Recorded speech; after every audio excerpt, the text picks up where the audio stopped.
చిరంజీవి, లక్ష్మి, సౌభాగ్యవతి, తేజస్వినికి జన్మదిన శుభాకాంక్షలు. తేజస్విని చెల్లెలకి, అక్కయ్యకి హ్యాపీ బర్త్డే టు యూ. ప్రియమైన తేజస్వినికి భవతు మంగళం జన్మదినం తవ. విజయీ భవ, విజయీ భవ, విజయీ భవ. సర్వత్రా సర్వదా సుదినం సుదినం జన్మదినం తవ. చిరంజీవి, తేజస్విని జీవితమంతా ఎల్లకాలం అన్ని వేళలా మీకు జయములు లభించుగాక. జయ విజయీ భవ, దిగ్విజయీ భవ, శ్రీమదఖండ శ్రీ విజయీ భవ.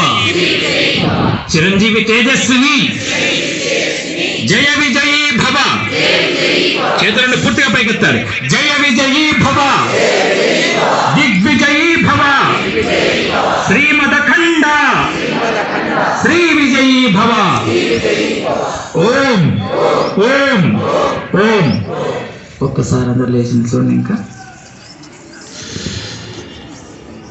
నిత్య నూతన ఆనందానికి, నిత్య నూతన ఆనందానికి, నిత్య నూతన ఆనందానికి. ఆనందమా చెప్పండి అందరూ, ఆనందమా. మీ అడ్రస్ ఎక్కడ? తమోగుణంలోనా, అధోగుణంలోనా, సత్వగుణంలోనా? ఓ ఆనందమా, మీ అడ్రస్ ఎక్కడ? గతంలోనా, భవిష్యత్తులోనా, వర్తమానంలోనా? మీరే చెప్పండి అడ్రస్. ఆనందానికి అడ్రస్ ఎక్కడ చెప్పండి? ఇప్పుడే ఇక్కడే చెప్పండి. అరే ఒక రేంజ్ లో చెప్పాలి. అసలు భావోద్వేగం ఎలా ఉండాలంటే అలా ఉండాలి. అసలు యాక్షన్ ఎట్లా ఉండాలంటే విశ్వవిఖ్యాత సార్వభౌములు ఎక్కడున్నారు? మరి ఆనందాన్ని దుర్లుకున్నావా? ఒక రైలు, 2 సూట్ కేసులు. గుర్తుందా? ఏంటి మీకు చెప్పలేదా? అర్రే అట్టయితే మరిగా ఒక రైలు 2 సూట్ కేసులు రైలు ఎక్కాల్సిందే. ఒక అమాయకుడి దగ్గర 2 సూట్ కేసులు ఉన్నాయి. ఎన్ని? 2 చూపించచ్చుగా. నాకేం అర్జెంట్ అని నేను చూపించట్లే. ఎన్ని సూట్ కేసులు ఉన్నాయి? రైలు ఎక్కింది. రైలు ఎక్కిన తర్వాత సూట్ కేసులు ఎక్కడ పెడతారు? అటు పక్క పెట్టి చైన్ వేసి తాళ వేసి ఆగి పెట్టుకుంటారు. ఇతను ఏం చేశారు తెలుసా? తలపైన పెట్టుకుంటాడు. ఒకటి పెట్టిండు, దానిపైన ఇంకోటి పెట్టిండు. 2 సూట్ కేసులు కింద పడకుండా గట్టిగా పట్టుకోడు. ఎట్ట పట్టుకోడు? చూపించమైందయ్యా. అరే రామ, నేను కొత్త పెట్టిందా? అట్లా ఉంచండి. ఏనా అమ్మ అప్పుడే కలెక్టర్ అయిపోయింది, ముఖ్యమంత్రి అయిపోయాడు. అమ్మ ఈగో వచ్చేసింది. ఇగో ఈగో రావడానికి ఎంత టైం పట్టుద్ది? 1 సెకండ్. పోవడానికి ఎంత టైం పట్టుద్ది? 1 సెకండ్. అదే ముఖం ఎట్టుంది అనుకోండి, ఈగో వచ్చినట్టు. ముఖం మంచిగా ఇట్టుంది అనుకోండి, మళ్ళీ కనపడుతున్నాను, ఈగో పోయినట్టు. అదే చిరునవ్వుతో ఉన్న వారికి ఈగో పోయినట్టు. ముఖం అంతా ఏదో పోయినట్టు ముడుచుకొని కూర్చున్న వాళ్ళకి ఈగో ఉన్నట్టు. అర్థమైందా? ఇట పట్టుకున్నాడు. 20 గంటల ప్రయాణం. ఎన్ని గంటలు? చేతులు నొప్పి వస్తున్నాయి. నొప్పి వచ్చినప్పుడు ఎవరైనా ఏమంటారు? వామ్మో, అయ్యో, ఓ దేవుడా చెప్పండి, నన్ను కాపాడు, ముట్టుకుంటా ఉండు. రైల్లో ఒక్కడే ఉంటాడా? చుట్టూ జనం ఉంటారుగా. ఏంటయ్యా నువ్వు భలే చిత్రంగా ఉన్నావు, మేము మా అందరూ చుట్టూ పక్కన పెట్టావు, నువ్వు కూడా పక్కన పెట్టచ్చుగా. తల మీద పెట్టుకుని మళ్ళీ ఒకటి కేకలు ఎత్తా ఉన్నావు, మా అందరూ డిస్టర్బెన్స్ చేస్తా ఉన్నావు. పక్కన పెట్టచ్చు కదంటే అతను అన్నాడు, జాగ్రత్తగా వినాలి. జీవితం అంతా ఇందులోనే ఉంది. వేదాల ఉపనిషత్తుల సారం అంతా ఇందులో ఉంది. జాగ్రత్తగా వినాలి. అర్థం చేసుకోవడం కావాలి. వేదాల ఉపనిషత్తుల సారం ప్రతి చోట ఉంది, ప్రతి సందర్భంలో ఉంది, ప్రతి క్షణంలో ఉంది. సార్ను పాపం రైలు అన్నాడు. ఏమన్నాడు? మంచిగా చెప్పండి. అర్థమైనా మీకు? మిగతా అర్థమైందా? ఏమర్థమైంది బంగారు చెప్పమ్మా. నన్నే వస్తుందంటే నా లగేజ్ కూడా అమ్మ ఈ బంగారం లీక్ అయింది అప్పుడు విన్నది కదా. చేతులను కింద దించాడు. అమ్మా మా బంగారు తండ్రి అమ్మ అన్నాడు. ఏ పేరు అన్నా? ఏ పేరు? సూర్య. అబ్బా గట్టి సపోర్ట్ అవుతాను. సూర్య చాలా సుఖంగా ఉంది. చేతులు దించిన తర్వాత చెప్పండి నిజంగా కొంచెం ఎక్కువ కష్టపడగానే కొంచెం ఎక్కువ సుఖం వచ్చింది. ఎసార్ ప్రయోగం చేసాం, నిరూపణ అయింది. This is yoga, this is spirituality. Spiritualist అంటే సైంటిస్ట్. చెప్పండి సార్, స్పిరిచువలిస్ట్ అంటే సైంటిస్ట్కి కొన్ని పదార్థాలు కావాలి, వాటిని విడగొట్టి దానికి ఇది కలిపి దీనికి అది కలిపి ఏమైంది దాన్ని పరిశీలన చేస్తాడు. ఇక్కడ మనం ఏం చేస్తాం?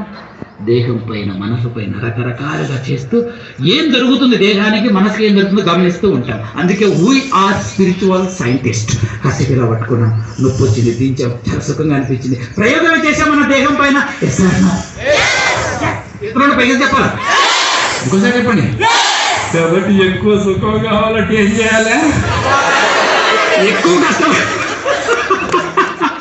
మా బంగారు తండ్రి గురుత్వాలు ఉంటాయి కాబట్టి ఫ్రెండ్ అని కూడా మర్చిపోయి బంగారు తండ్రి అంట. మా Ganga sir my greatest dearest friend చాలా కష్టపడ్డాడు. మెడికల్లో గోల్డ్ మెడల్ సంపాదించాడు. Medical gold medallist. అమెరికా పోయిన తర్వాత కూడా నేను డబ్బులు సంపాదించుకున్నాయి, నా కొడుకు నా బిడ్డకి మా ఫ్యామిలీకి ఫుల్గా ఉన్నాయి, నాకెందుకు లేని ఊపరు. లయన్స్, రోటరీ, మళ్ళీ వాళ్ళకి డొనేషన్స్, మళ్ళీ వాళ్ళ ద్వారా సర్వీసులు, మళ్ళీ అక్కడ పెద్ద సంస్థలకి మళ్ళీ చైర్మన్, వైస్ చైర్మన్, అక్కడ బాధ్యతలు, మళ్ళీ అక్కడ ఉండి కూడా ఇక్కడ భారతీయుల గురించి కూడా ఆలోచిస్తూ ఈ గ్లోబల్ డాక్టర్స్ అని ఒక ఫోరం ద్వారా ఇక్కడ డాక్టర్ని కనెక్ట్ చేసుకుంటూ అక్కడ ఎక్కడ ఉన్నా కూడా మన ఇండియన్స్ ని కనెక్ట్ చేస్తూ ఫారిన్ వాళ్ళని కూడా ఇంక్లూడ్ చేసి ఒక వేదిక ద్వారా కూడా సర్వీసులు అందించారు. కోవిడ్ టైంలో కష్టపడుతున్నాడు మన బంగారు తండ్రి, నా బంగారు స్నేహితుడు కష్టపడుతున్నాడు. కష్టం అతను చూసి నేను సిగ్గుపడతా. కొన్ని విషయాల్లో ఇందాకన్నట్టుగా కాంప్లిమెంట్ ఇప్పుడు నేను వేదిక మీద ఇలా ఇస్తాను కానీ మామూలుగా ఉన్నప్పుడు నేను మామూలుగా చాలా డిఫరెంట్గా ఉంటా. కానీ నా ఫ్రెండ్ ఇప్పుడు నేను ఎట్లా ఉంటానో ఆ తర్వాత కూడా అలాగే ఉంటాడు. ఆ తర్వాత కాంప్లిమెంట్ అసలు కండెమ్ క్రిటిసైజ్ అని అసలు లేదు. తను ఏదైతే ప్రాక్టికల్గా ఆచరిస్తున్నారో అదే మీకు మెసేజ్గా ఇచ్చారు. మన స్టోరీ ఎంతలోకి వచ్చింది?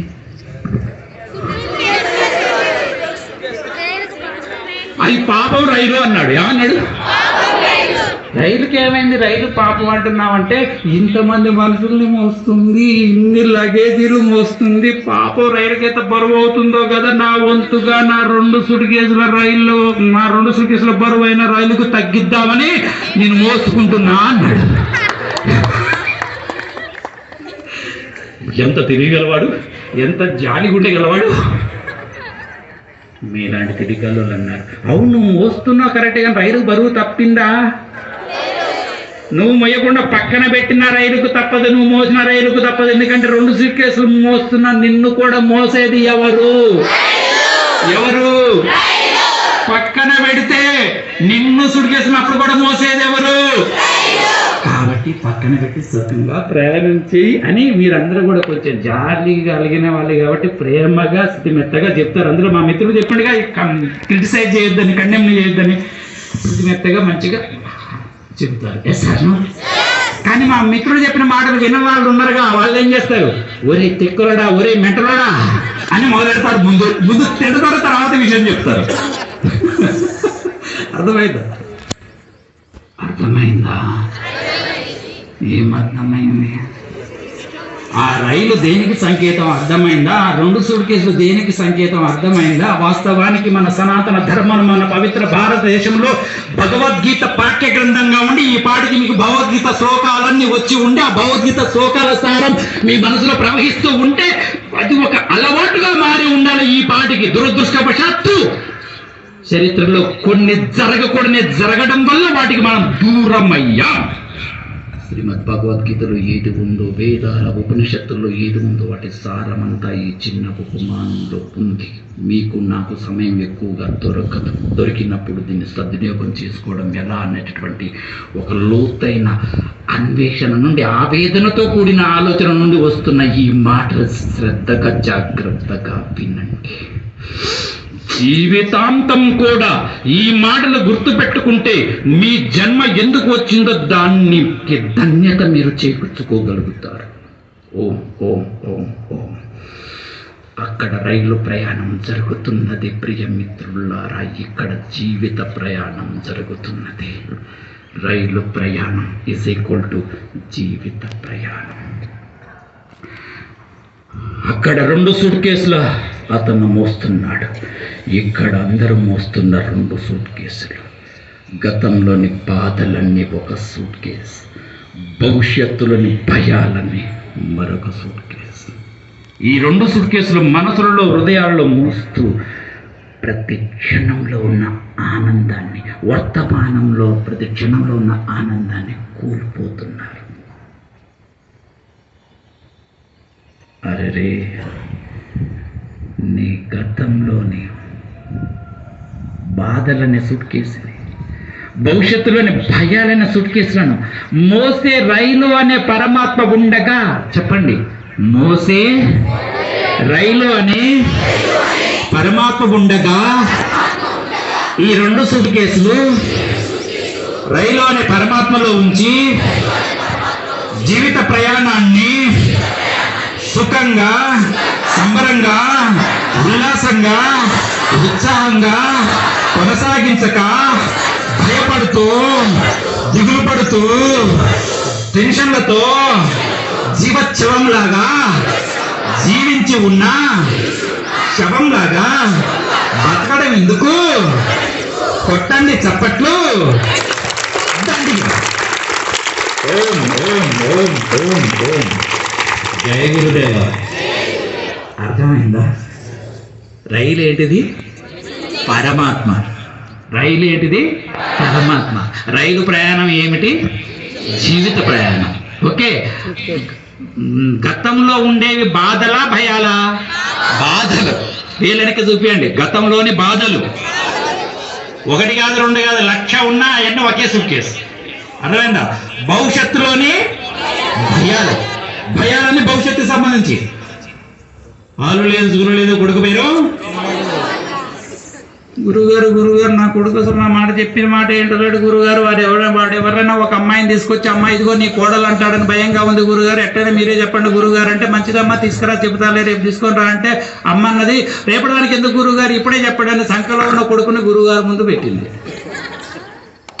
అర్థమైందా మీకు? సంకలో ఉన్నప్పుడే నా మాట వింటలేడు వీడు. మరి పెద్ద అయిన తర్వాత ఎవరినో తీసుకొస్తాడు, అప్పుడు కూడా ఎవరో అమ్మాయిని తీసుకొస్తాడు. ఇది గతంలోని భవిష్యత్తుకు సంబంధించిన భయాలు. ఇటువంటి భయాలు, గతంలోని బాధల గురించి ఒక మంచి స్టోరీ ఉంది. అది ఇంకోసారి వచ్చినప్పుడు చెప్పి ప్రతి దానికి ఒక స్టోరీ ఉంది. ఒక 18 స్టోరీలు చెప్తా మీకు, అంతే. అవి స్టోరీలు కాదు, ఉపమానం. ఉప అంటే సమీపంగా, దగ్గరగా. ఉపవాసము అంటే భగవంతుడికి సమీపంగా, దగ్గరగా ఉండడం. అంటే ఉపమానం అంటే భగవంతుడి గురించి, భగవంతుడి దగ్గరికి మనల్ని తీసుకెళ్లేది, మన మనసుకు ఒక ఆధ్యాత్మిక అవగాహన ఇచ్చి మన అసలు స్వరూపం గురించి తెలియజేసేది ఉపమానం అంటే. అటువంటి ఉపమానాలు ఒక 18 ఉన్నాయి. మీకు సమయం దొరికినప్పుడల్లా రామరెడ్డి సార్ని మీరు ఒకటే కోరాలి. ఏమైనా కోరాలి? అంత మెల్లిగా చెప్తారేందండి? గురూజీ అంటే ఏ గురూజీ అండి? గట్టిగా చెప్పండి. విజయ ప్రతాప్ మహారాజ్. మా మిస్సెస్ శ్రీమతి పేరు విజయలక్ష్మి అండి. వాస్తవానికి అంతకుముందు ప్రతాప్ మహారాజ్ అనే ఉండేది, కానీ దీనికి అంతా పునాదిగా తమిళనాడు అని చెప్పేసి తన పేరు కూడా వచ్చేసిందండి. Vijaya Pratap Maharaj. V for vision, P for power. V for vision, P for power, M for Maharaj. Vision power మీలో ఉంటే మీరు మహారాజే, మీరు మహారాణే. ఏదో మీరు గుర్తుండడానికి చెప్పావులేండి, అంతే. అదే మళ్ళీ వేరేగా గురువు గారు బాగా ఎక్స్ట్రా తన గురించి తను శిల్ప డబ్బా కొట్టుకుంటున్నాను అనుకోకండి, నాకే డబ్బా లేదు. నేను నిరహంకారంగా ఉంటా, కావాలని మీకు చెప్పడం కొరకు అహంకారాన్ని తెచ్చుకుంటా.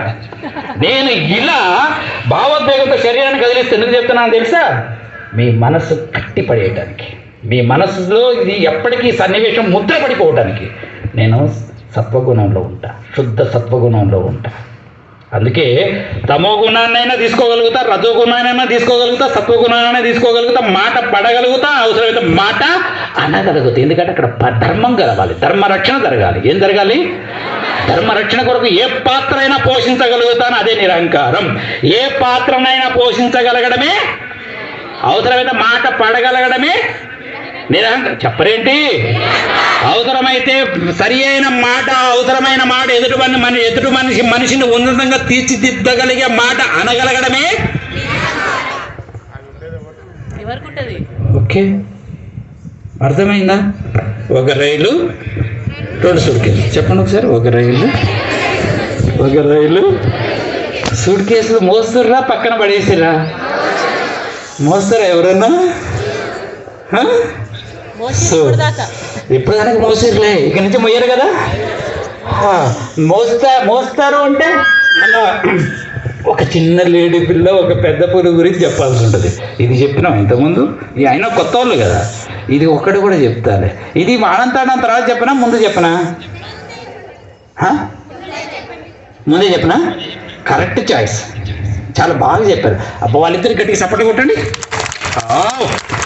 మీరందరూ నాకు చాలా బాగా నచ్చారండి, మీరందరూ నాకు చాలా బాగా నచ్చారు, మీరందరూ నాకు చాలా బాగా నచ్చారు. నేను ఎక్స్పెక్ట్ చేసింది వేరే ఉంది.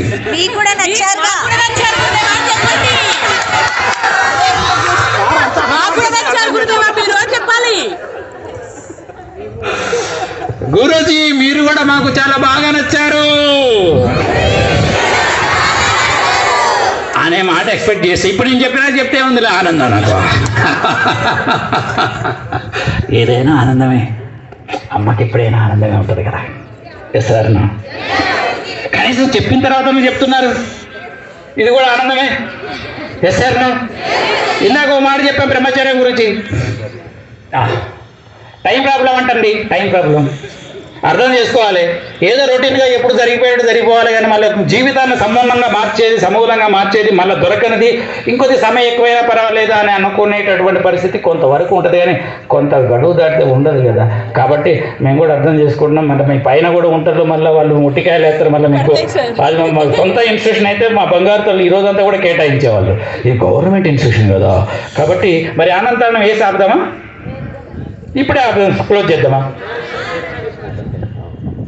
టీచర్స్ వాళ్ళ రెస్పాన్స్ మాట్లాడతారంట. రండి మల్లికార్జున గారు. ఓకే,